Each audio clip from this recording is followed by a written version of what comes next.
এলেবেলে ৭-৫ চ্যানেলে সবাইকে স্বাগত। বাংলা ভাষার চিরকালীন এবং সমকালীন সাহিত্যের পাঠ যদি শুনতে ভালো লাগে, তবে চ্যানেলটি আপনারই জন্য। আজকের নিবেদন রবীন্দ্রনাথ ঠাকুরের অপরিচিতা। চলুন তবে শোনা যাক।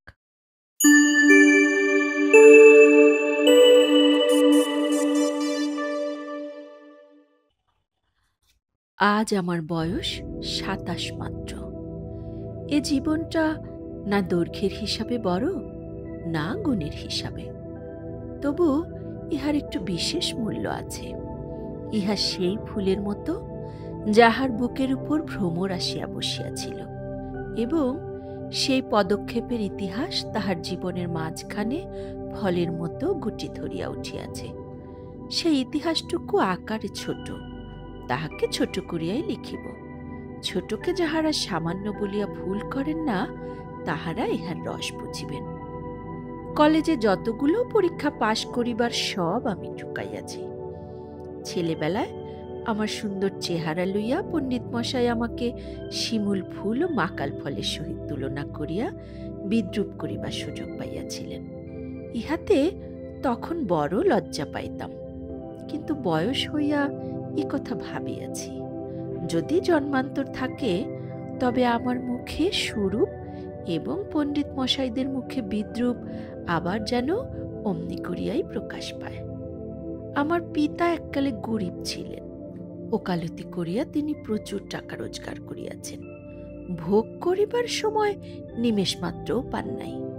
মৃত্যুতে তিনি যে হাঁপ ছাড়িলেন, সেই তার প্রথম অবকাশ। আমার তখন বয়স অল্প। মার হাতেই আমি মানুষ। মা গরিবের ঘরের মেয়ে, তাই আমরা যে ধনী এ কথা তিনিও ভোলেন না, আমাকেও ভুলিতে দেন না। শিশুকালে আমি কোলে কোলেই মানুষ বোধ করি, সেই জন্য শেষ পর্যন্ত আমার পুরোপুরি বয়সই হইল না। আজও আমাকে দেখিলে মনে হইবে আমি অন্নপূর্ণার কোলে গজাননের ছোট্ট ভাইটি। আমার আসল অভিভাবক আমার মামা। তিনি আমার চেয়ে বড়জোর বছর ৬ বড়, কিন্তু ফল্গুর বালির মতো তিনি আমাদের সমস্ত সংসারটাকে নিজের অন্তরের মধ্যে শুষিয়া লইয়াছেন। তাহাকে না ঘুরিয়া এখানকার এক গণ্ডূষও রস পাইবার জো নাই। এ কারণে কোনো কিছুর জন্যই আমাকে কোনো ভাবনা ভাবিতেই হয় না। কন্যার পিতামাত্রী স্বীকার করিবেন আমি সৎপাত্র। তামাকটুকু পর্যন্ত খাই না। ভালো মানুষ হওয়ার কোনো ঝঞ্ঝাট নাই, তাই আমি নিতান্ত ভালো মানুষ। মাতার আদেশ মানিয়া চলিবার ক্ষমতা আমার আছে, বস্তুত না মানিবার ক্ষমতা আমার নাই। অন্তঃপুরের শাসনে চলিবার মতো করিয়াই আমি প্রস্তুত হইয়াছি। যদি কোনো কন্যা স্বয়ম্বরা হন, তবে সুলক্ষণটি স্মরণ রাখিবেন। অনেক বড় ঘর হইতে আমার সম্বন্ধ আসিয়াছিল, কিন্তু মামা, যিনি পৃথিবীতে আমার ভাগ্য দেবতার প্রধান এজেন্ট, বিবাহ সম্বন্ধে তার একটা বিশেষ মত ছিল। ধনীর কন্যা তার পছন্দ নয়। আমাদের ঘরে যে মেয়ে আসিবে, সে মাথা হেঁট করিয়া আসিবে, এই তিনি চান। অথচ টাকার প্রতি আসক্তি তার অস্থিমজ্জায় জড়িত। তিনি এমন বেহাই চান যাহার টাকা নাই, অথচ যে টাকা দিতে কসুর করিবে না। যা হোক, শোষণ করা চলিবে, অথচ বাড়িতে আসিলে গুড়গুড়ির পরিবর্তে বাধা হুকায় তামাক দিলে যাহার নালিশ খাটিবে না। আমার বন্ধু হরিশ কানপুরে কাজ করে। সে ছুটিতে কলিকাতায় আসিয়া আমার মন উতলা করিয়া দিল। সে বলিল, ও হে, মেয়ে যদি বলো, একটি খাসা মেয়ে আছে। কিছুদিন পূর্বে এম.এ. পাশ করিয়াছি। সামনে যত দূর পর্যন্ত দৃষ্টি চলে, ছুটি ধুধু করিতেছে।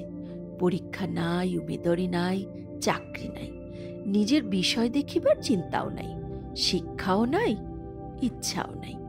থাকিবার মধ্যেও ভিতরে আছেন মা এবং বাহিরে আছেন মামা। এই অবকাশের মরুভূমির মধ্যে আমার হৃদয় তখন বিশ্বব্যাপী নারীরূপের মরীচিকা দেখিতেছিল। আকাশে তাহার দৃষ্টি, বাতাসে তাহার নিঃশ্বাস, তরু মর্মরে তাহার গোপন কথা। এমন সময় হরিশ আসিয়া বলিল, মেয়ে যদি বলো, তবে আমার শরীর মন বসন্ত বাতাসে বকুল বনের নবপল্লব রাশির মতো কাঁপিতে কাঁপিতে আলো ছায়া বনিতে লাগিল। হরিশ মানুষটা ছিল রসিক, রস দিয়া বর্ণনা করিবার শক্তি তাহার ছিল, আর আমার মন ছিল তৃষ্ণার্ত। আমি হরিশকে বলিলাম, একবার মামার কাছে কথাটা পারিয়া দেখো। হরিশ আসর জমাইতে অদ্বিতীয়, তাই সর্বত্রই তাহার খাতির। মামাও তাহাকে পাইলে ছাড়িতে চান না। কথাটা তার বৈঠকে উঠিল। মেয়ের চেয়ে মেয়ের বাপের খবরটাই তাহার কাছে গুরুতর। বাপের অবস্থা তিনি যেমনটি চান তেমনি। এককালে ইহাদের বংশের লক্ষ্মীর মঙ্গল ঘট ভরা ছিল, এখন তাহা শূন্য বলিলেই হয়। অথচ তলায় সামান্য কিছু বাকি আছে। দেশে বংশমর্যাদা রাখিয়া চলা সহজ নয় বলিয়া ইনি পশ্চিমে গিয়া বাস করিতেছেন। সেখানে গরিব গৃহস্থের মতোই থাকেন। একটি মেয়ে ছাড়া তাঁর আর নাই। সুতরাং তাহারই পশ্চাতে লক্ষ্মীর ঘরটি একেবারে উপর করিয়া দিতে দ্বিধা হইবে না।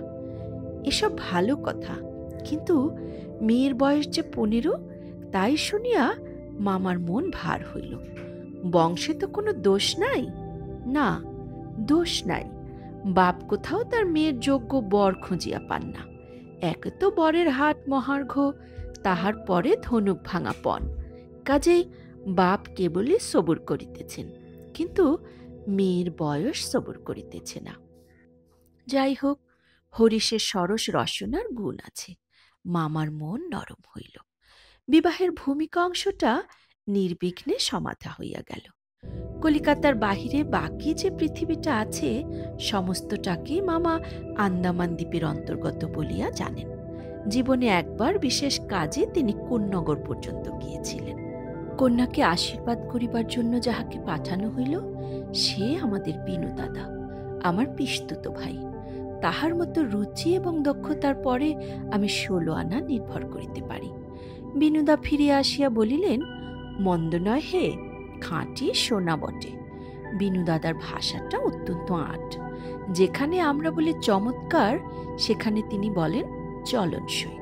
অতএব বুঝিলাম আমার ভাগ্যে প্রজাপতির সঙ্গে পঞ্চস্বরের কোনো বিরোধ নাই।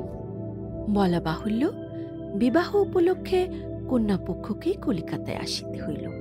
কন্যার পিতা শম্ভুনাথ বাবু হরিশকে কত বিশ্বাস করেন তার প্রমাণেই যে বিবাহের 3 দিন পূর্বে তিনি আমাকে প্রথম চক্ষে দেখেন এবং আশীর্বাদ করিয়া যান। বয়স তার 40-এর কিছু এপারে বা ওপারে। চুল কাঁচা, গোফে পাক ধরিতে আরম্ভ করিয়াছে মাত্র। সুপুরুষ বটে। ভিড়ের মধ্যে দেখিলে সকলের আগে তাঁর উপরে চোখ পড়িবার মতো চেহারা। আশা করি আমাকে দেখিয়া তিনি খুশি হইয়াছিলেন। বোঝা শক্ত, কেননা তিনি বড়ই চুপচাপ। যে দুটি একটি কথা বলেন, যেন তাহাতে পুরা জোর দিয়া বলেন না। মামার মুখ তখন অনর্গল ছুটিতেছিল। ধনে মানে আমাদের স্থান যে শহরের কারো চেয়ে কম নয়, সেইটাকেই তিনি নানা প্রসঙ্গে প্রচার করিতেছিলেন। শম্ভুনাথবাবু এ কথায় একেবারে যোগই দিলেন না। কোনো ফাঁকে একটা হ্যাঁ হু কিছুই শোনা গেল না। আমি হইলে দমিয়া যাইতাম, কিন্তু মামাকে দমানো শক্ত। তিনি শম্ভুনাথবাবুর চুপচাপ ভাব দেখিয়া ভাবিলেন, লোকটা নিতান্ত নির্জীব, একেবারে কোনো তেজ নাই। বেহাই সম্প্রদায়ের আর যাই হোক, তেজ থাকাটা দোষের। অতএব মামা মনে মনে খুশি হইলেন। শম্ভুনাথবাবু যখন উঠিলেন, তখন মামা সংক্ষেপে উপর হইতেই তাকে বিদায় করিলেন। গাড়িতে তুলিয়া দিতে গেলেন না। পণ সম্বন্ধে দুই পক্ষে পাকাপাকি কথা ঠিক হইয়া গিয়াছিল। মামা নিজেকে অসামান্য চতুর বলিয়াই অভিমান করিয়া থাকেন। কথাবার্তায় কোথাও তিনি কিছু ফাঁক রাখেন নাই। টাকার অঙ্ক তো স্থির ছিলই, তারপরে গহনা কত ভরির এবং সোনা কত দরের হইবে সেও একেবারে বাঁধাবাঁধি হইয়া গিয়াছিল। আমি নিজে এ সমস্ত কথার মধ্যে ছিলাম না, জানিতাম না দেনা পাওনা কি স্থির হইল। মনে জানিতাম এই স্থূল অংশটাও বিবাহের একটা প্রধান অংশ, এবং সে অংশের ভার যার উপরে তিনি এক কড়াও ঠকিবেন না। বস্তুত আশ্চর্য পাকা লোক বলিয়া মামা আমাদের সমস্ত সংসারের প্রধান গর্বের সামগ্রী। যেখানে আমাদের কোনো সম্বন্ধ আছে সেখানে সর্বত্রই তিনি বুদ্ধির লড়াইয়ে জিতিবেন, এই একেবারে ধরা কথা। এই জন্য আমাদের অভাব না থাকিলেও এবং অন্য পক্ষের অভাব কঠিন হইলেও জিতিব। আমাদের সংসারের এই জেদ, ইহাতে যে বাঁচুক আর যে মরুক। গায়ে হলুদ অসম্ভব রকম ধুম করিয়া গেল। বাহক এত গেল যে তাহার আদমশুমারি করিতে হইলে কেরানি রাখিতে হয়। তাহাদিগকে বিদায় করিতে অপর পক্ষকে যে নাকাল হইতে হইবে সেই কথা স্মরণ করিয়া মামার সঙ্গে মা একযোগে বিস্তর হাসিলেন। ব্যান্ড, বাঁশি, শখের কনসার্ট প্রভৃতি যেখানে যত প্রকার উচ্চ শব্দ আছে সমস্ত একসঙ্গে মিশাইয়া বর্বর কোলাহলের মত্ত হস্তি দ্বারা সঙ্গীত সরস্বতীর পদ্মবন দলিত বিদলিত করিয়া আমি তো বিবাহ বাড়িতে গিয়া উঠিলাম। আংটিতে, হাড়েতে, জড়ি জহরতে আমার শরীর যেন গহনার দোকান নিলামে চড়িয়াছে বলিয়া বোধ হইল। তাহাদের ভাবি জামাইয়ের মূল্য কত সেটা যেন কতক পরিমাণে সর্বাঙ্গে স্পষ্ট করিয়া লিখিয়া ভাবি শ্বশুরের সঙ্গে মোকাবেলা করিতে চলিয়াছিলাম। মামা বিবাহ বাড়িতে ঢুকিয়া খুশি হইলেন না। একে তো উঠানটাতে বরযাত্রীদের জায়গা সংকুলান হওয়াই শক্ত, তাহার পরে সমস্ত আয়োজন নিতান্ত মধ্যম রকমের। ইহার পরে শম্ভুনাথ বাবুর ব্যবহারটাও নেহাত ঠান্ডা, তার বিনয়টা অজস্র নয়, মুখে তো কথাই নাই। কোমরে চাদর বাঁধা, গলা ভাঙা, টাক পরা, মিশকালো এবং বিপুল শরীর তার একটি উকিল বন্ধু। যদি নিয়ত হাত জোর করিয়া মাথা হেলাইয়া নম্রতার স্মিত হাস্যে গদগদ বচনে কনসার্ট পার্টির করতল বাজিয়ে হইতে শুরু করিয়া বরকর্তাদের প্রত্যেককে বারবার প্রচুর রূপে অভিষিক্ত করিয়া না দিতেন, তবে গোড়াতেই একটা এসপার ওসপার হইত। আমি সভায় বসিবার কিছুক্ষণ পরেই মামা শম্ভুনাথ বাবুকে পাশের ঘরে ডাকিয়া লইয়া গেলেন। কি কথা হইল জানি না, কিছুক্ষণ পরেই শম্ভুনাথ বাবু আমাকে আসিয়া বলিলেন, বাবাজি, একবার এদিকে আসতে হচ্ছে। ব্যাপারখানা এই, সকলের না হোক, কিন্তু কোনো কোনো মানুষের জীবনের একটা কিছু লক্ষ্য থাকে। মামার একমাত্র লক্ষ্য ছিল তিনি কোনো মতেই কারো কাছে ঠকিবেন না। তার ভয় তার বেহাই তাকে গহনায় ফাঁকি দিতে পারেন। বিবাহ কার্য শেষ হইয়া গেলে সে ফাঁকির আর প্রতিকার চলিবে না। বাড়ি ভাড়া, সওগাত, লোকবিদায় প্রভৃতি সম্বন্ধে যেরকম টানাটানির পরিচয় পাওয়া গেছে, তাহাতে মামা ঠিক করিয়াছিলেন দেওয়া থোয়া সম্বন্ধে এ লোকটির শুধু মুখের কথার উপর ভর করা চলিবে না। সেই জন্য বাড়ির শ্যাকরাকে শুদ্ধ সঙ্গে আনিয়াছিলেন। পাশের ঘরে গিয়ে দেখিলাম মামা এক তক্তপোষে এবং শ্যাকরা তাহার দাড়িপাল্লা, কোষ্ঠী পাথর প্রভৃতি লইয়া মেঝেই বসিয়া আছে। শম্ভুনাথবাবু আমাকে বলিলেন, তোমার মামা বলিতেছেন বিবাহের কাজ শুরু হইবার আগেই তিনি কনের সমস্ত গহনা যাচাই করিয়া দেখিবেন। ইহাতে তুমি কি বলো? আমি মাথা হেঁট করিয়া চুপ করিয়া রহিলাম। মামা বলিলেন, ও আবার কি বলিবে? আমি যা বলিব তাই হইবে। শম্ভুনাথ বাবু আমার দিকে চাহিয়া কহিলেন, সেই কথা তবে ঠিক, উনি যা বলিবেন তাই হইবে, এ সম্বন্ধে তোমার কিছুই বলিবার নাই? আমি একটু ঘাড় নাড়ার ইঙ্গিতে জানাইলাম, এসব কথায় আমার সম্পূর্ণ অনধিকার। আচ্ছা, তবে বসো, মেয়ের গা হইতে সমস্ত গহনা খুলিয়া আনিতেছি। এই বলিয়া তিনি উঠিলেন। মামা বলিলেন, অনুপম এখানে কি করিবে? ও সভায় গিয়া বসুক। শম্ভুনাথ বলিলেন, না, সভায় নয়, এখানেই বসিতে হইবে। কিছুক্ষণ পর তিনি একখানা গামছায় বাঁধা গহনা আনিয়া তক্তপোষের উপর মেলিয়া ধরিলেন। সমস্তই তাহার পিতামহীদের আমলের গহনা, হাল ফ্যাশনের সূক্ষ্ম কাজ নয়, যেমন মোটা তেমনি ভারী। শ্যাকরা গহনা হাতে তুলিয়া লইয়া বলিল, এ আর দেখিব কি, ইহাতে খাদ নাই, এমন সোনা এখনকার দিনে ব্যবহারই হয় না। এই বলিয়া সে মকরমুখা মোটা একখানা বালায় একটু চাপ দিয়া দেখাইল, তাহা বাঁকিয়া যায়। মামা তখনই নোট বইয়ে গহনাগুলির ফর্দ টুকিয়া লইলেন, পাছে যাহা দেখানো হইল তাহার কোনোটা কম পড়ে। হিসাব করিয়া দেখিলেন গহনা যে পরিমাণ দিবার কথা, এগুলির সংখ্যায়, দরে এবং ভারে তার অনেক বেশি। গহনাগুলির মধ্যে একজোড়া ইয়ারিং ছিল। শম্ভুনাথ সেইটে শ্যাকরার হাতে দিয়া বলিলেন, এইটা একবার পরখ করিয়া দেখো। শ্যাকরা কহিল, ইহা বিলাতি মাল, ইহাতে সোনার ভাগ সামান্যই আছে। শম্ভুনাথ ইয়ারিং জোড়া মামার হাতে দিয়া বলিলেন, এটা আপনারাই রাখিয়া দিন। মামা সেটা হাতে লইয়া দেখিলেন, এই ইয়ারিং দিয়াই কন্যাকে তাহারা আশীর্বাদ করিয়াছিলেন। মামার মুখ লাল হইয়া উঠিল। দরিদ্র তাহাকে ঠকাইতে চাহিবে, কিন্তু তিনি ঠকিবেন না, এই আনন্দ সম্ভোগ হইতে বঞ্চিত হইলেন এবং তাহার উপরেও কিছু উপরি পাওনা জুটিল। অত্যন্ত মুখ ভার করিয়া বলিলেন, অনুপম, যাও, তুমি সভায় গিয়ে বসোগে। শম্ভুনাথ বলিলেন, না, এখন সভায় বসিতে হইবে না, চলুন আগে আপনাদের খাওয়াইয়া দিই। মামা বলিলেন, সে কি কথা, লগ্ন? শম্ভুনাথ বলিলেন, সেজন্য কিছু ভাবিবেন না, এখন উঠুন। লোকটি নেহাত ভালো মানুষ ধরনের, কিন্তু ভিতরে বেশ একটু জোর আছে বলিয়া বোধ হইল। মামাকে উঠিতে হইল। বরযাত্রীদেরও আহার হইয়া গেল। আয়োজনের আড়ম্বর ছিল না, কিন্তু রান্না ভালো এবং সমস্ত বেশ পরিষ্কার পরিচ্ছন্ন বলিয়া সকলেরই তৃপ্তি হইল। বরযাত্রীদের খাওয়া শেষ হইলে শম্ভুনাথবাবু আমাকে খাইতে বলিলেন। মামা বলিলেন, সে কি কথা, বিবাহের পূর্বে বর খাইবে কেমন করিয়া? এ সম্বন্ধে মামার কোনো মত প্রকাশকে তিনি সম্পূর্ণ উপেক্ষা করিয়া আমার দিকে চাহিয়া বলিলেন, তুমি কি বলো, বসিয়া যাইতে দোষ কিছু আছে? মূর্তিমতী মাতৃ আজ্ঞা স্বরূপে মামা উপস্থিত। তার বিরুদ্ধে চলা আমার পক্ষে অসম্ভব। আমি আহারে বসিতে পারিলাম না। তখন শম্ভুনাথবাবু মামাকে বলিলেন, আপনাদিগকে অনেক কষ্ট দিয়াছি, আমরা ধনী নই, আপনাদের যোগ্য আয়োজন করিতে পারি নাই, ক্ষমা করিবেন।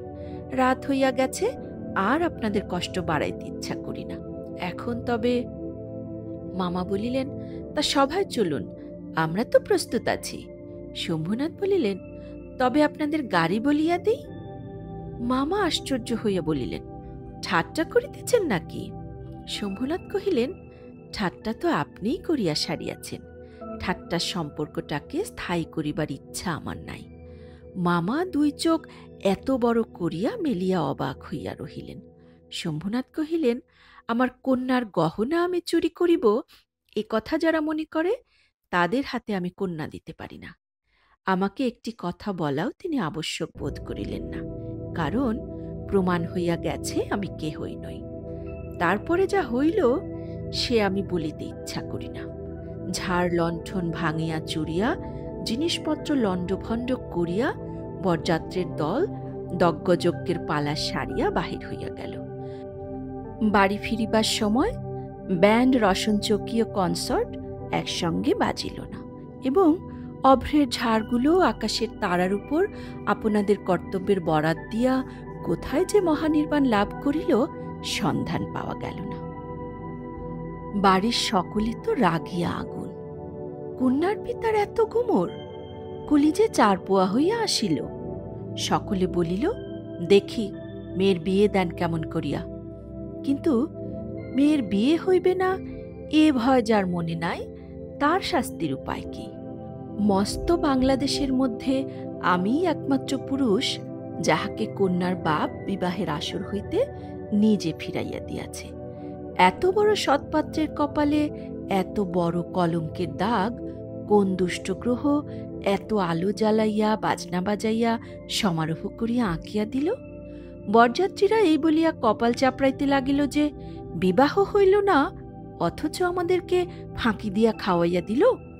পাকযন্ত্রটাকে সমস্ত অন্নশুদ্ধ সেখানে টান মারিয়া ফেলিয়া আসিয়া দিতে পারিলে তবে আফসোস মিটিত।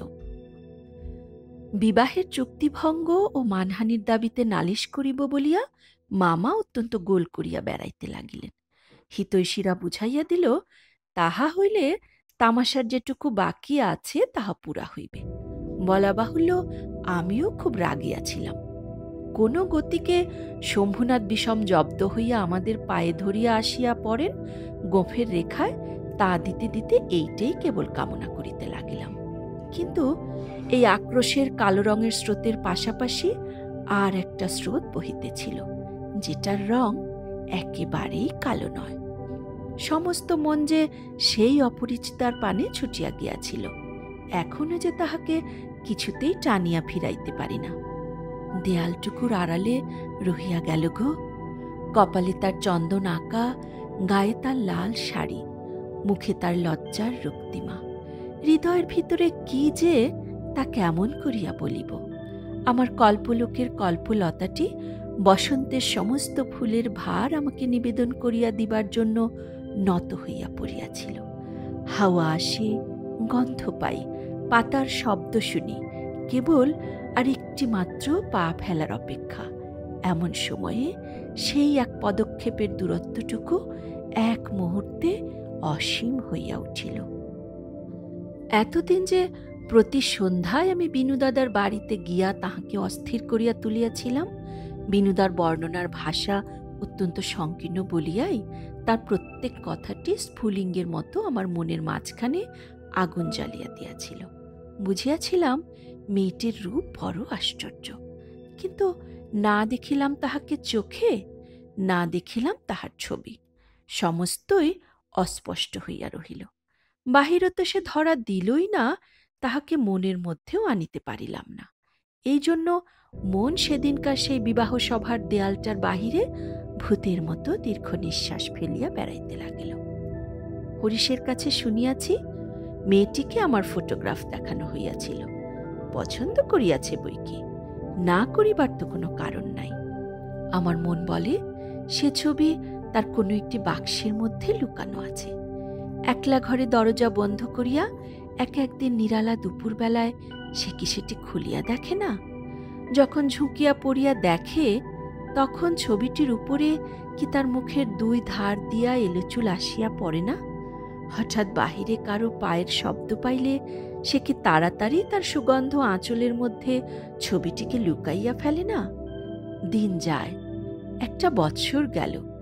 মামা তো লজ্জায় বিবাহ সম্বন্ধের কথা তুলিতেই পারেন না। মার ইচ্ছা ছিল আমার অপমানের কথা যখন সমাজের লোকে ভুলিয়া যাইবে, তখন বিবাহের চেষ্টা দেখিবেন। এদিকে আমি শুনিলাম যে সে মেয়ের নাকি ভালো পাত্র জুটিয়াছিল, কিন্তু সে পণ করিয়াছে, বিবাহ করিবে না। শুনিয়া আমার মন পুলকের আবেশে ভরিয়া গেল। আমি কল্পনায় দেখিতে লাগিলাম সে ভালো করিয়া খায় না, সন্ধ্যা হইয়া আসে সে চুল বাঁধিতে ভুলিয়া যায়। তার বাপ তার মুখের পানে চান আর ভাবেন, আমার মেয়ে দিনে দিনে এমন হইয়া যাইতেছে কেন? হঠাৎ কোনোদিন তার ঘরে আসিয়া দেখেন মেয়ের দুই চক্ষু জলে ভরা। জিজ্ঞাসা করেন, মা তোর কি হইয়াছে, বল আমাকে। মেয়ে তাড়াতাড়ি চোখের জল মুছিয়া বলে, কই, কিছুই তো হয়নি বাবা। বাপের এক মেয়ে যে, বড় আদরের মেয়ে। যখন অনাবৃষ্টির দিনে ফুলের কুঁড়িটির মতো মেয়ে একেবারে বিমর্ষ হইয়া পড়িয়াছে, তখন বাপের প্রাণে আর সহিল না।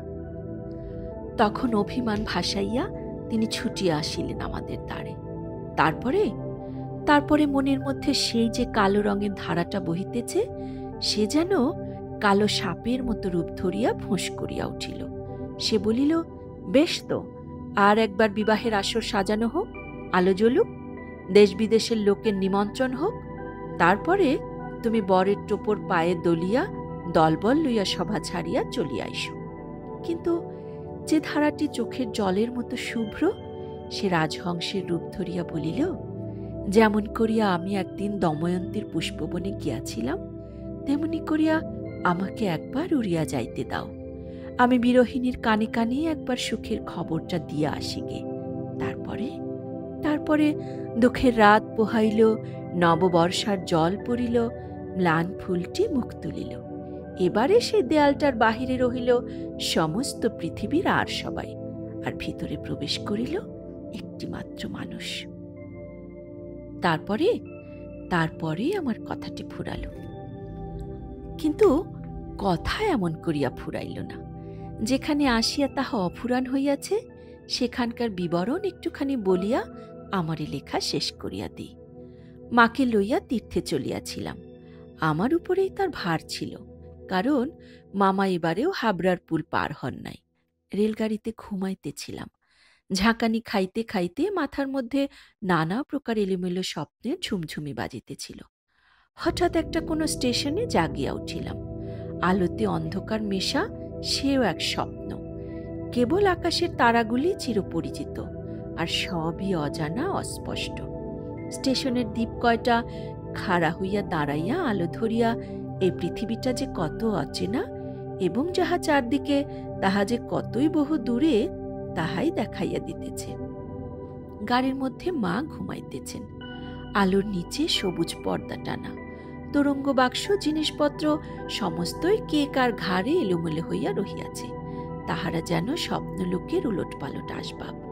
সবুজ প্রদেশের মিটমিটে আলোতে থাকা এবং না থাকার মাঝখানে কেমন একরকম হইয়া পড়িয়া আছে। এমন সময়ে সেই অদ্ভুত পৃথিবীর অদ্ভুত রাত্রে কে বলিয়া উঠিল, শিগগির চলে আয়, এই গাড়িতে জায়গা আছে। মনে হইল যেন গান শুনিলাম। বাঙালি মেয়ের গলায় বাংলা কথা যে কি মধুর, তাহা এমনি করিয়া অসময়ে অজায়গায় আচমকা শুনিলে তবে সম্পূর্ণ বুঝিতে পারা যায়। কিন্তু এই গলাটিকে কেবলমাত্র মেয়ের গলা বলিয়া একটি শ্রেণীভুক্ত করিয়া দেওয়া চলে না। এ কেবল একটি মানুষের গলা। শুনিলেই মন বলিয়া ওঠে, এমন তো আর শুনি নাই। চিরকাল গলার স্বর আমার কাছে বড় সত্য। রূপ জিনিসটি বড় কম নয়, কিন্তু মানুষের মধ্যে যাহা অন্তরতম এবং অনির্বচনীয়, আমার মনে হয় কণ্ঠস্বর যেন তারই চেহারা। আমি তাড়াতাড়ি গাড়ির জানালা খুলিয়া বাহিরে মুখ বাড়াইয়া দিলাম। কিছুই দেখিলাম না। প্ল্যাটফর্মের অন্ধকারে দাঁড়াইয়া গার্ড তাহার একচক্ষু লণ্ঠন নাড়িয়া দিল। গাড়ি চলিল। আমি জানালার কাছে বসিয়া রহিলাম। আমার চোখের সামনে কোনো মূর্তি ছিল না, কিন্তু হৃদয়ের মধ্যে আমি একটি হৃদয়ের রূপ দেখিতে লাগিলাম। সে যেন এই তারাময়ী রাত্রির মতো আবৃত করিয়া ধরে, কিন্তু তাহাকে ধরিতে পারা যায় না। ওগো সুর, অচেনা কণ্ঠের সুর, এক নিমিষে তুমি যে আমার চির পরিচয়ের আসনটির উপরে আসিয়া বসিয়াছ। কি আশ্চর্য পরিপূর্ণ তুমি! চঞ্চল কালীর ক্ষুব্ধ হৃদয়ের উপরে ফুলটির মতো বসিয়াছ, অথচ তার ঢেউ লাগিয়া একটি পাপড়িও টলে নাই। অপরিমেয় কোমলতায় এতটুকু দাগ পড়ে নাই। গাড়ি লোহার মৃদঙ্গে তাল দিতে দিতে চলিল। আমি মনের মধ্যে গান শুনিতে শুনিতে চলিলাম। তাহার একটি মাত্র ধোঁয়া, গাড়িতে জায়গা আছে। আছে কি? জায়গা আছে কি? জায়গা যে পাওয়া যায় না, কেউ যে কাকেও চেনে না, অথচ সেই না চেনাটুকু যে কুয়াশা মাত্র, সে যে মায়া, সেটা ছিন্ন হইলেই যে চেনার আর অন্ত নাই। ওগো সুধাময় সুর, যে হৃদয়ের অপরূপ রূপ তুমি, সে কি আমার চিরকালের চেনা নয়? জায়গা আছে, আছে, শীঘ্র আসিতে ডাকিয়াছ, শীঘ্রই আসিয়াছি, এক নিমেষও দেরি করি নাই। রাত্রে ভালো করিয়া ঘুম হইল না। প্রায় প্রতি স্টেশনে একবার করিয়া মুখ বাড়াইয়া দেখিলাম। ভয় হইতে লাগিল, যাহাকে দেখা হইল না সে পাছে রাত্রে নামিয়া যায়। পরদিন সকালে একটা বড় স্টেশনে গাড়ি বদল করিতে হইবে। আমাদের ফার্স্ট ক্লাসের টিকিট। মনে আশা ছিল ভিড় হইবে না। নামিয়া দেখি প্ল্যাটফর্মে সাহেবদের আর্দালি দল আসবাবপত্র লইয়া গাড়ির জন্য অপেক্ষা করিতেছে। কোন এক ফৌজের বড় জেনারেল সাহেব ভ্রমণে বাহির হইয়াছেন। 2-3 মিনিট পরেই গাড়ি আসিল। বুঝিলাম ফার্স্ট ক্লাসের আশা ত্যাগ করিতে হইবে। মাকে লইয়া কোন গাড়িতে উঠি সে এক বিষম ভাবনায় পড়িলাম। সব গাড়িতেই ভিড়। দাঁড়ে দাঁড়ে উকি মারিয়া বেড়াইতে লাগিলাম। এমন সময়ে সেকেন্ড ক্লাসের গাড়ি হইতে একটি মেয়ে আমার মাকে লক্ষ্য করিয়া বলিলেন, আপনারা আমাদের গাড়িতে আসুন না, এখানে জায়গা আছে। আমি তো চমকিয়া উঠিলাম। সেই আশ্চর্য মধুর কণ্ঠ এবং সেই গানেরই ধোঁয়া। জায়গা আছে। ক্ষণ মাত্র বিলম্ব না করিয়া মাকে লইয়া গাড়িতে উঠিয়া পড়িলাম। জিনিসপত্র তুলিবার প্রায় সময় ছিল না। আমার মতো অক্ষম দুনিয়ায় নাই। সেই মেয়েটিই কুলিদের হাত হইতে তাড়াতাড়ি চলতি গাড়িতে আমাদের বিছানাপত্র টানিয়া লইল। আমার একটা ফটোগ্রাফ তুলিবার ক্যামেরা স্টেশনেই পড়িয়া রহিল। গ্রাহ্যই করিলাম না। তারপরে কি লিখিব জানি না। আমার মনের মধ্যে একটি অখণ্ড আনন্দের ছবি আছে। তাহাকে কোথায় শুরু করিব, কোথায় শেষ করিব, বসিয়া বসিয়া বাক্যের পর বাক্য যোজনা করিতে ইচ্ছা করে না। এবার সে সুরটিকে চোখে দেখিলাম। তখনও তাহাকে সুর বলিয়াই মনে হইল।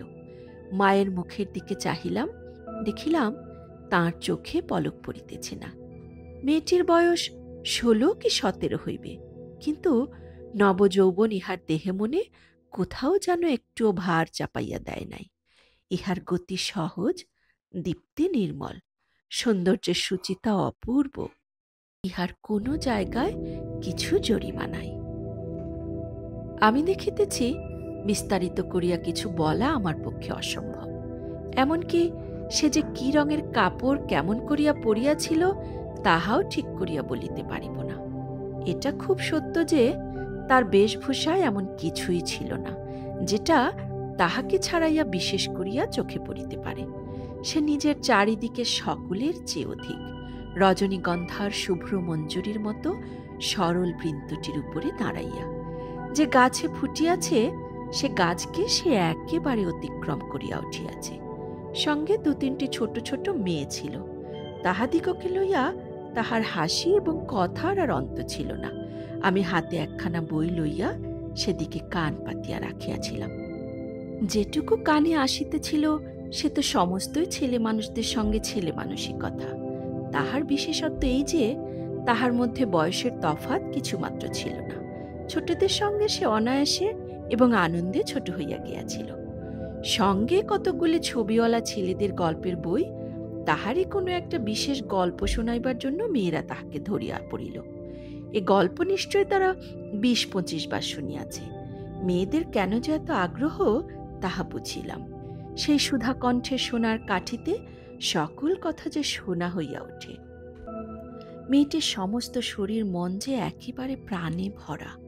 তার সমস্ত চলায় বলায় স্পর্শে প্রাণ ঠিক করিয়া ওঠে।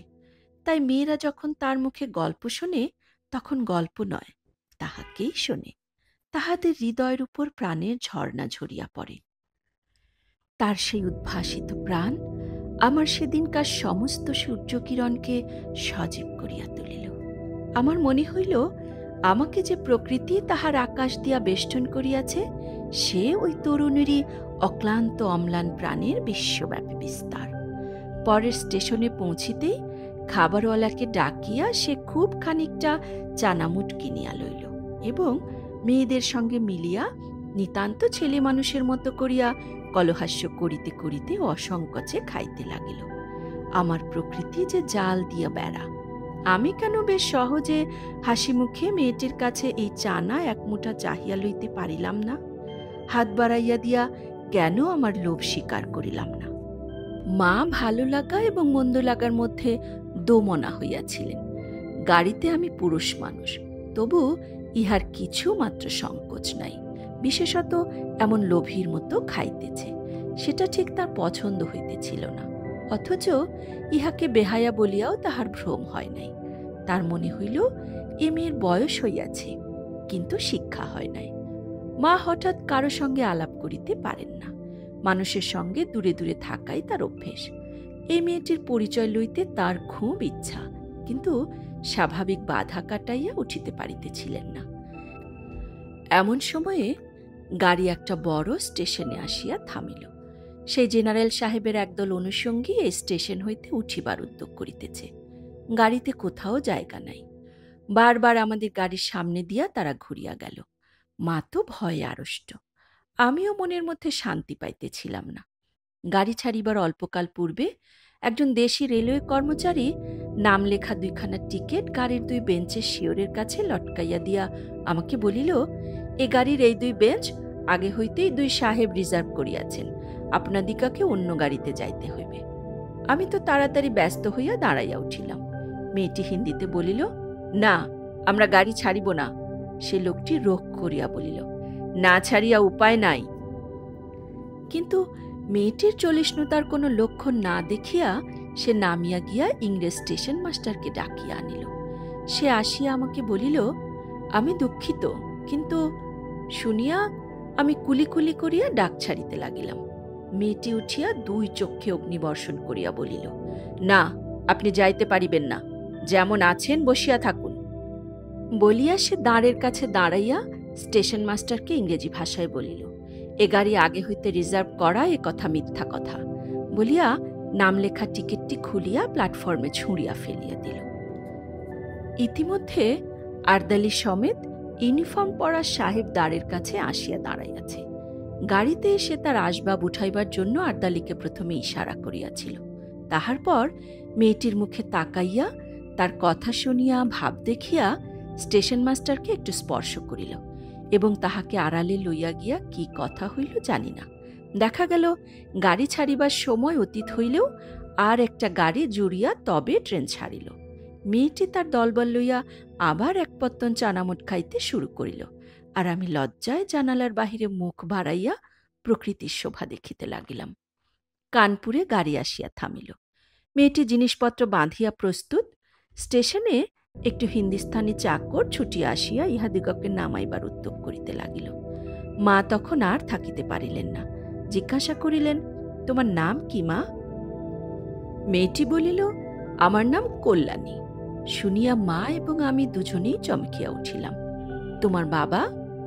তিনি এখানকার ডাক্তার, তাহার নাম শম্ভুনাথ সেন। তারপরের সবাই নামিয়া গেল।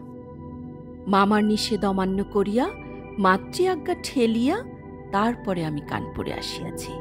কল্যাণীর বাপ এবং কল্যাণীর সঙ্গে দেখা হইয়াছে। হাত জোর করিয়াছি, মাথা হেঁট করিয়াছি।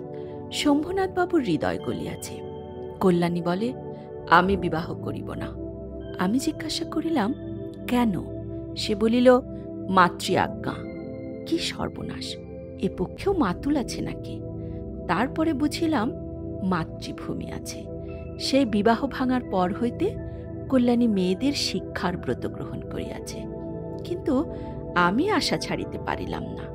সেই সুরটি যে আমার হৃদয়ের মধ্যে আজও বাজিতেছে, সে যেন কোন ওপারের বাঁশি আমার সংসারের বাহির হইতে আসিল, সমস্ত সংসারের বাহিরে ডাক দিল। আর সেই যে রাত্রির অন্ধকারের মধ্যে আমার কানে আসিয়াছিল, জায়গা আছে, সে যে আমার চিরদিনের গানের ধোঁয়া হইয়া রহিল। তখন আমার বয়স ছিল 23, এখন হইয়াছে 27। এখনো আশা ছাড়ি নাই, কিন্তু মাতুলকে ছাড়িয়াছি। নিতান্ত এক ছেলে বলিয়া মা আমাকে ছাড়িতে পারেন নাই। তোমরা মনে করিতেছ আমি বিবাহের আশা করি? না, কোনো কালেই না। আমার মনে আছে কেবল সেই এক রাত্রির অজানা কণ্ঠের মধুর সুরের আশা। জায়গা আছে, নিশ্চয় আছে, নইলে দাঁড়াবো কোথায়? তাই বৎসরের পর বৎসর যায়, আমি এইখানেই আছি। দেখা হয়, সেই কণ্ঠ শুনি, যখন সুবিধা পাই কিছু তার কাজ করিয়া দিই। আর মন বলে, এই তো জায়গা পাইয়াছি। ওগো অপরিচিতা, তোমার পরিচয়ের শেষ হইল না, শেষ হইবে না, কিন্তু ভাগ্য আমার ভালো, এই তো আমি জায়গা পাইয়াছি।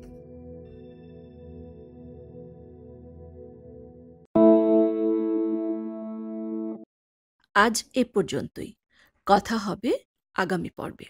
প্রিয় শ্রোতা, আমাদের পাঠ যদি ভালো লেগে থাকে তবে চ্যানেলটি সাবস্ক্রাইব করুন। নিজের পছন্দের কোনো গল্প অথবা গ্রন্থ পাঠ শুনতে চাইলে কমেন্টে তার নাম লিখে জানাতে পারেন। চেষ্টা করব পড়ে শোনাতে। ভালো থাকুন, ভালো রাখুন। কল্যাণ হোক সকলের।